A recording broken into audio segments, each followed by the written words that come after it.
All right, guys, it's David Henry again, and I wanted to show you my 6 arc. I'm going to call it a DMR, SPR, whatever you want to call it, but it's a 6 arc.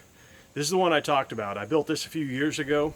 You know, before I started with a long Bartlein barrel that we machined down to 0.98, we did that so we could have a longer barrel, trying to get the most velocity out of 6 arc. That was a Bartlein barrel we machined down, put a gas tube in it, made it a gas gun barrel.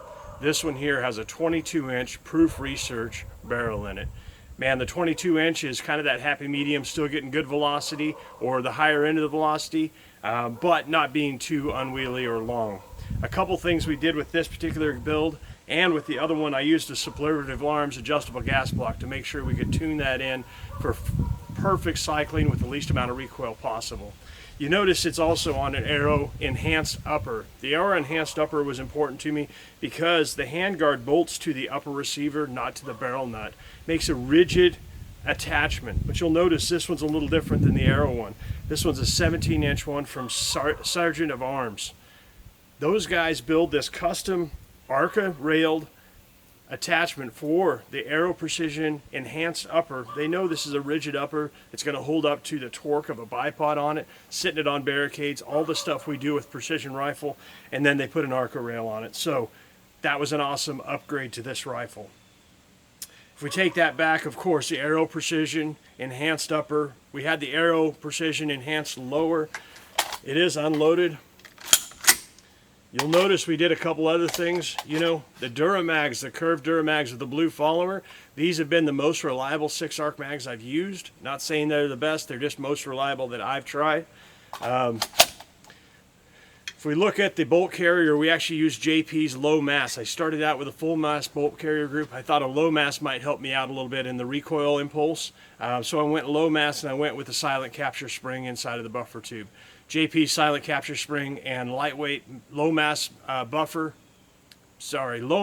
carrier group has definitely been a big improvement. The finishes on there are second to none. Very smooth. They cycle very smooth. Awesome setup. I'd recommend doing that again. This lower might look familiar because it's the same one I had on my SPR I showed you last time with that 14.5 Roscoe 5.56 or 223 Wild Barrel. I just moved it over to here. This lower actually started on this upper with a different XLR buttstock, but it's morphed into what it is now. Until I get another lower that I want to build out, maybe for this one or the other one, we're going to share duties of the lower receiver. So it does have that DH3 2-stage trigger in it.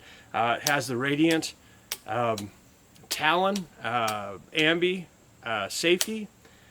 We just have an inexpensive ambi charging handle here. That will be replaced probably with a Geissele Super Airborne. I like those a ton. If you see the optic, I ended up putting that 5-25 EOTech Voodoo. That's got the H59 reticle in it.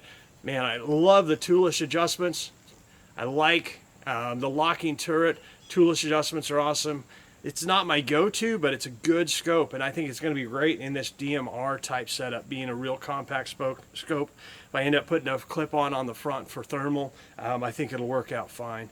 You did see I put the OSS back on here, and I have the SkyPod. This one's a double pull SkyPod. I have a whole realm of SkyPods. If you guys like to see a video on the different SkyPods and how you might use them out in the field, man, hit me up in the comments. Ask for the SkyPod video. What I'll do is I'll do a whole arrangement. I think I got all of them. I got the short one, the standard, the double pull, and the triple pull. There's a place for each one of them. I love those SkyPods. As far as you saw the Voodoo scope, man, it's been a good one. The compact size I really love. And we have this on a Leap, ScalarWorks Leap scope mount. A couple things I love about this thing is a quick detach. So just thumb screws hold that thing tight. So far it's been holding zero fine. I like that. It's got a clamshell clamp here, which is nice and low profile. They claim it doesn't put any excess pressure on the tube, which I believe it, and it hasn't moved at all for me. Man, I think this is a pretty good scope mount. This is that really tall scope mount that I put on one of my shorts. Man, would you ever put a high-powered variable on there? This one's sitting right at 2 inches tall, or 2.05. I forget the exact spec, but it's sitting tall. But it makes it pretty nice when you're acquiring targets and you're on an AR. You don't have to bury your cheek down in the side here, which the least amount of pressure you got to put there, the less likely you are to influence your shot through recoil. So I don't mind it like that, and I do have the adjustable cheek piece here if I need to move it up. I'm going to leave it low for now, just see how it rolls. We did put, that bad lever. I like that to release the bolt when we're at a stage. If we have to start with a bolt back, mag in, I can start with that mag in and just the bolt back, and when I drop down on the barricade, easy enough push that down. I'm not in the trigger well, so I don't have to go down on that trigger until I acquire that target and I'm dead on. Let me know what you think. Would you consider this a DMR? I know I've taken this particular barrel out to over 1,000 yards. It's worked well for me. I usually run 105 Bergers or 108 ELDMs in factory ammo, or I load up 105 Bergers. I've been using Lever Revolution to get the most velocity out of there, but maybe there's another powder now. A lot of guys are running Varget, a little more consistent SDs. Man, the Arcas came a long way. Now we have Alpha Ammunition is building brass for it. I've had great luck with Alpha brass on my 6GT match gun. Can't wait to get some of it for the ARC, see how it runs in here. I've always seen better SDs, better extreme spreads, more consistent rounds with the Alpha brass over the factory Hornady brass that it came with. Man, I don't know if it was different lots or what, but flash holes, I saw different dimensions in flash holes on the Hornady brass. I've seen quite a bit. I've shot probably 1,500, 2,000 rounds of ARC factory ammo because you couldn't buy brass, and then I would recycle that brass. You might have seen some videos of me resizing and loading 6 ARC brass on a Dillon 750. Man, with Lever Revolution, that's a good way to go. You can load that ammo, drop it right through there, and get your SDs pretty low. I can't wait to see what I can do with Alpha brass, so that's going to be a home run once we get that going.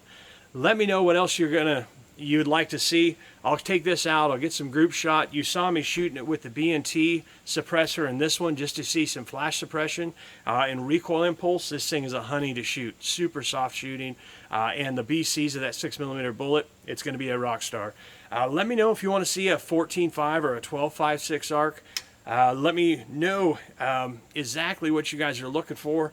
I'm looking forward to take this one out, shoot some groups for you, maybe run a DMR match, an anachronized AR match, something like that, maybe a sniper venture match. Let me know what's on your guys' schedule this year, and what do you think about this little rifle. Thanks a lot. We'll see you next time, and thanks for tuning in. Make sure you subscribe, and we'll see you later.